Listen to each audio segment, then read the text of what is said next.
If you then, and one of the polling companies does actually ask the question, which party could best solve the cost of living crisis? In fact, it's neck and neck. And therefore, that is an indication of the relative lack of faith in the Labour Party and Keir Starmer at the moment, because given all the other ratings, you would expect people to say, oh, it's the Labour Party who could solve the cost of living crisis. We can find out a little bit more about how exactly electors are feeling ahead of the next general election, which is probably going to be 18 months to 2 years' time. But the groundwork for that is being done right now, as Adam was just saying. And who better to take us through what's going on behind the scenes and a whole range of other thorny issues facing the Prime Minister, Conservative peer and polling guru, Robert Hayward. Lord Hayward, good morning. Good morning. Lovely to have you with I us. have had a prawn cocktail a few months ago. Oh, well, there you go. Obviously, I'm missing out. Maybe I need to try and get on that at some point. We've just been listening to John Caldwell there talking about his feelings about the next general election, and it seems to be reflected a couple of people texting and tweeting in. Just give us, standing back a bit this morning, just give us a state of play at the minute for the Conservatives and for Labour when it comes to polling and how people feel. Let's deal with the Conservatives firstly. The position for them in the polls on a national basis was absolutely dire. It's slightly less dire now than it was previously, but there's still a huge gap between the two political parties.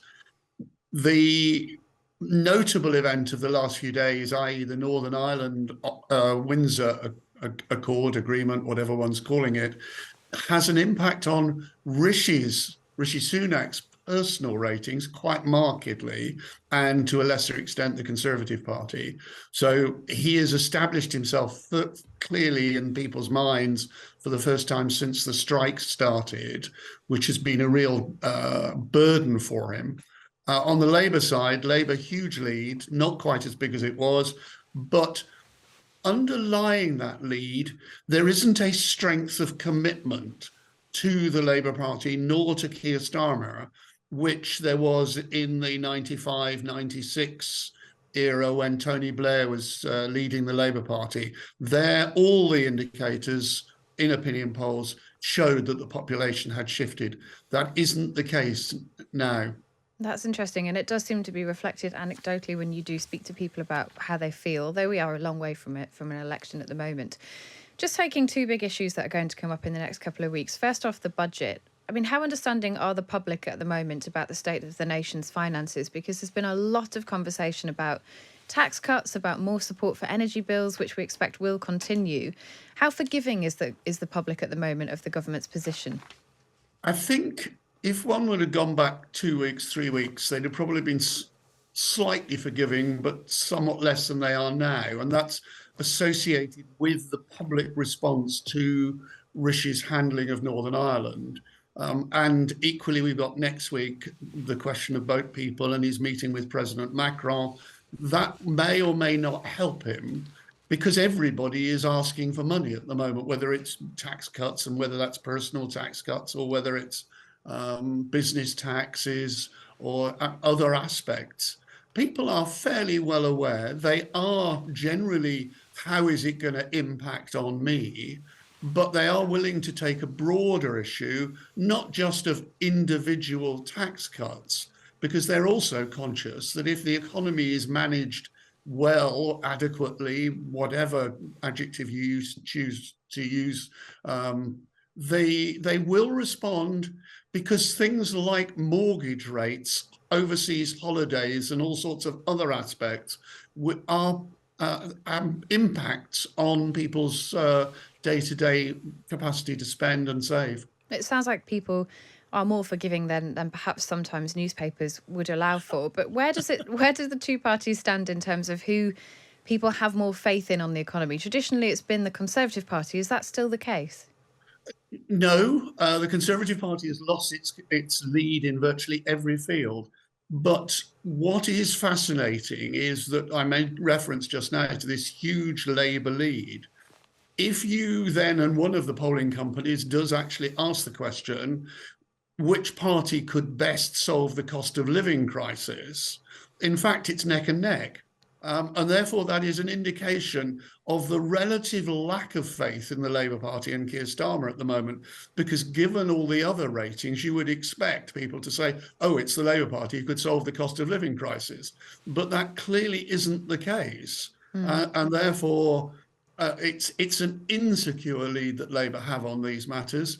And it's something that, as you say, historically, the Tory party have been very strong on. Boris and Liz Truss damaged that reputation substantially, and and Jeremy Hunt are now trying to re-establish that to some extent. They're not going to be able to repair it totally in 18 months. Yeah. The other issue that you mentioned is one that we know will come up this week, probably on Tuesday, which is immigration and small boats. Where's the polling on that at the moment? Because, again, traditionally, the Conservative Party is seen as the party that can solve this issue. We know that the number of people crossing the Channel has gone up exponentially under Conservative Party rule. And there's been real frustration inside the party at the perception that the Prime Minister isn't doing enough to stop it. Where do people stand on that issue? What's interesting about the two issues, one last week, Northern Ireland protocol dealing with the EU on what one might describe as an adult level, that's an issue that affects people in what one would describe as the classic middle class constituencies of Surrey, Hampshire, Warwickshire, Cheshire, those sorts of areas. The issue of migration boats is much more important in what is termed the red wall constituencies.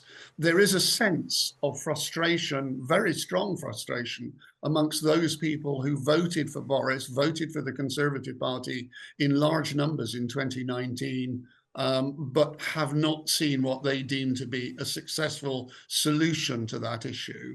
And that's why Rishi identified it as one of the key priorities, because he knows that whereas certain issues in terms of relations with competence of government and managing the finances matter more to certain elements of the middle classes, the migration issue is much more important to those in the red wall constituencies. And there is a sense that as yet the government has not solved that problem. And as you say, the figures are high and people are reflecting that frustration. I've got one more question to come on to, but I just had a really interesting text here from Nick that I'd like to put to you quickly. He says, if Tory and Labour are neck and neck polling on the cost of living, is that not more indicative of an electorate that's aware that neither party can easily solve it? Yes, that's a fair assessment. But it's one that does matter to a lot of people.